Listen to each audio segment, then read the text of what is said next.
Semua isi dalam kepala kita pada hari ini digerogoti penyakit adalah handphone. Setelah sholat buka handphone, sebelum sholat buka handphone, setelah makan buka handphone, sebelum bekerja buka handphone, setelah bekerja buka handphone, sebelum tidur buka handphone, setelah bangun tidur buka handphone terus di kepala otak kita pada saat sekarang ini. Seakan-akan handphone pada hari ini seperti nyawa kita.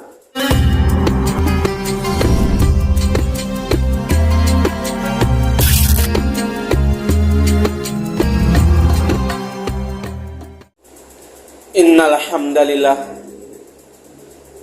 hamdalillah nahmaduhu wa nasta'inuhu wa nastaghfiruhu wa na'udzu billahi min shururi anfusina wa sayyiati a'malina. May yahdihillahu fala mudilla lahu wa may yudlilhu falan tajida lahu waliyyan mursyida. Asyhadu an la ilaha illallah wahdahu la syarika lah wa asyhadu anna Muhammadan abduhu wa rasuluh la nabiyya ba'da. Allahumma shalli wa sallim ala nabiyyina wa habibina wa syafi'ina Muhammadin asyrafil anbiya'i wal mursalin wa ala alihi wa ashabihi wa man tabi'ahum bi ihsanin ila yaumiddin. Ya ayuhan nas, usikum wa iyaya bi taqwallahi faqad fazal muttaqun. Qala ta'ala, ya ayyuhalladzina amanu taqullaha haqqa tuqatih wa la tamutunna illa wa antum muslimun. Allah subhanahu wa ta'ala fi kitabil aziz, a'udzu billahi minasy syaithanir rajim. Inna hadzal qur'ana yahdi lillati hiya aqwamu yubashshirul mu'minina alladziina ya'maluna shalihati anna lahum ajran kabira. Shadaqallahul azim. Ma'asyiral muslimin rahimakumullah. Sebelum kita memulai materi khutbah Jumat pada hari ini, khotib berwasiat kepada diri khotib dan berwasiat kepada jemaah sekalian. Marilah kita kuatkan takwa kita kepada Allah. Marilah kita tanamkan takwa kita kepada Allah. Marilah kita bertakwa kepada Allah sebenar-benar takwa, menjalankan segala perintahnya, menjauhi segala larangannya. Ma'asyiral muslimin rahimakumullah. Adapun tema khutbah Jumat pada hari ini adalah Al-Quran sebagai pedoman hidup kita. Al-Quran adalah kitab kita. Al-Quran adalah sumber hukum kita. Maka sumber-sumber hukum Islam, yaitu Al-Quran, hadis, ijma' ulama, qiyas, istishab, istihsan, uruf. Maka inilah kita kaji di dalam kitab usul fikih. Maka rujukan kita yang tertinggi adalah Al-Quran. Maka kitab Al-Quran dari dahulu sampai sekarang tidak pernah dirombak, direvisi, dirubah isinya, tidak pernah. Maka mukjizat Al-Quran dari dahulu hingga sekarang tetap utuh. Itulah kelebihan Al-Quran pada hari ini. Yang mana undang-undang kita bisa dirombak, bisa diamandemen, bisa dirubah, revisi. Sedangkan Al-Quran tidak dapat dirombak. Itulah kelebihan Al-Quran. Konun-konun kita, undang-undang kita dalam hukum Islam adalah Al-Quran. Masyiral muslimin rahimakumullah. Allah berfirman di dalam surat Al-Isra ayat 9, "Inna hadzal Qur'an yahdi lillati hiya aqwam yubashshirul mu'minina alladziina ya'maluna shalihati anna lahum ajran kabira." Artinya, sesungguhnya Al-Qur'an itu memberikan petunjuk kepada jalan yang lebih lurus dan memberi khabar gembira kepada orang-orang mukmin yang mengerjakan amal soleh, bahwa bagi mereka adalah pahala yang besar. Petunjuk bagi orang mukmin, orang Islam, itulah Al-Quran. Petunjuk bagi orang-orang yang bertakwa, itulah Al-Quran. Dzalikal kitab la raiba fihi hudal lil muttaqin. Artinya, sedemikian kitab, tidak ada keraguannya dalam kitab, petunjuk bagi orang-orang yang bertakwa, menjalankan segala perintahnya, menjauhi segala larangannya. Semua di dalam Al-Quran pelajaran yang kita petik. Tidak boleh maksiat, jangan mencuri, jangan menyakiti, jangan bersifat zalim. Tegakkanlah amar ma'ruf nahi mungkar, kerjakanlah sholat, puasa, semua diperintahkan kita di dalam Al-Quran. Menjalankan segala perintahnya, menjauhi segala larangannya. Tidak pernah Al-Quran mengajarkan kita sifat-sifat yang tercela. Selalu mengajarkan kita yaitu sifat-sifat yang terpuji di dalam kitab suci Al-Quran.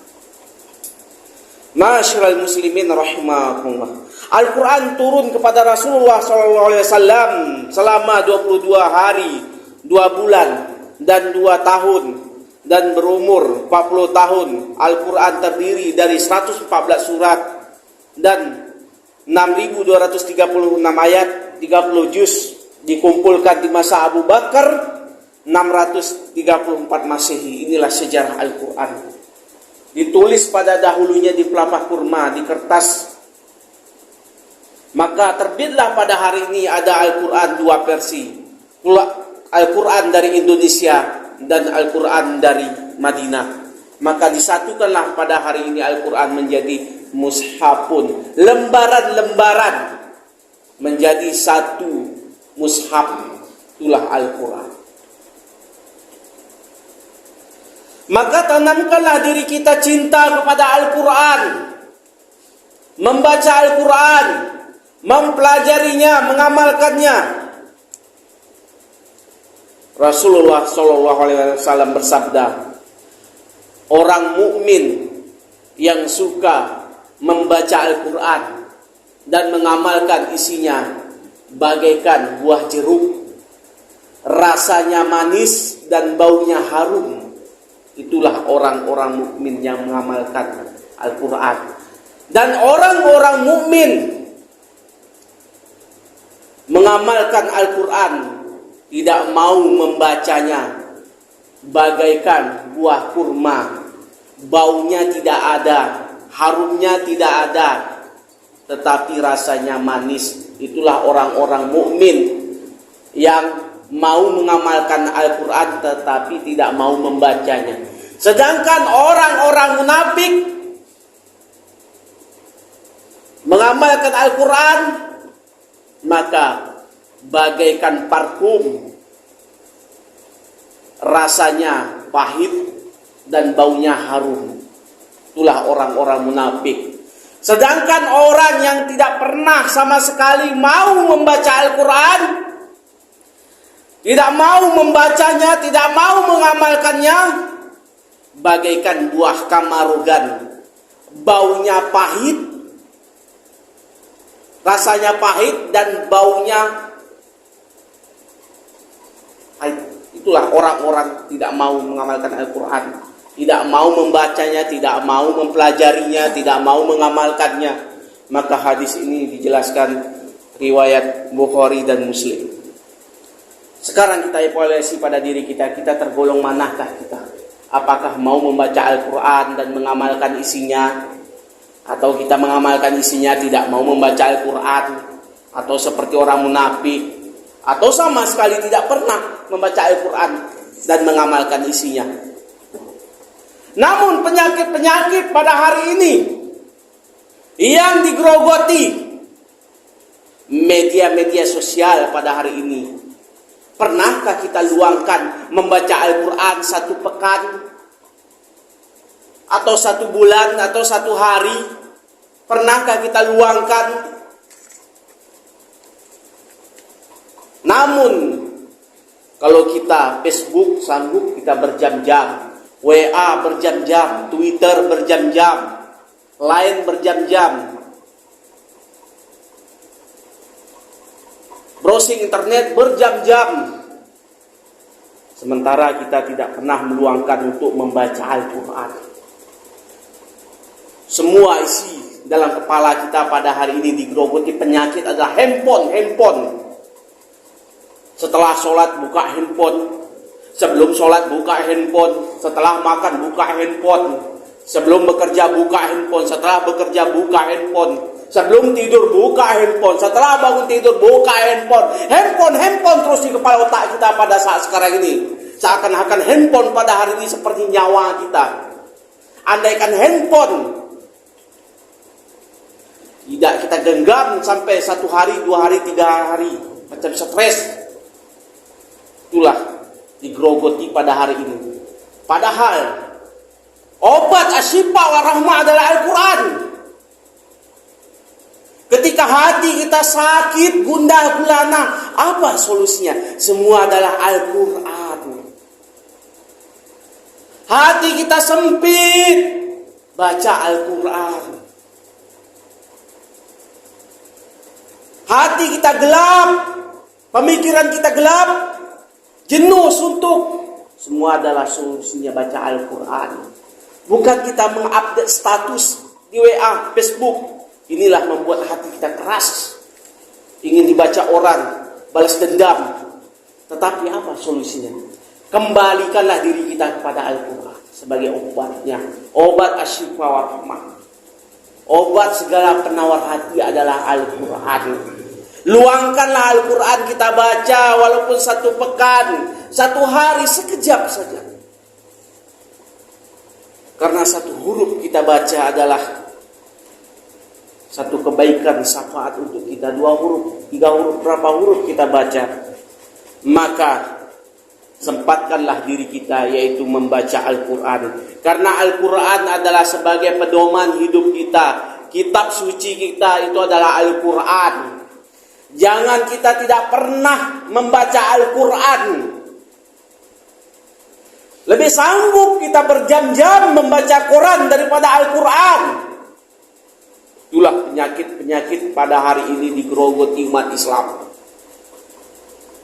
Terlalai dengan media sosial, dengan handphone. Tidak pernah dia luangkan untuk membaca Al-Quran. Masyiral muslimin rahimakumullah. Adapun intisari dari khutbah Jumat ini adalah Al-Quran adalah sebagai pedoman hidup kita. Al-Quran adalah sebagai petunjuk kita. Al-Quran adalah sebagai kitab suci kita. Marilah kita mempelajari Al-Quran dan mengamalkan isinya. Khairukum man ta'allama Al-Quran wa 'allamahu. Sebaik-baik di antara kalian adalah mempelajari Al-Quran dan mengajarkannya. Barakallahu li wa lakum fil Qur'anil Karim wa nafa'ani wa iyyakum bima fihi minal ayati wa dzikril hakim wa taqabbala minni wa minkum tilawatahu.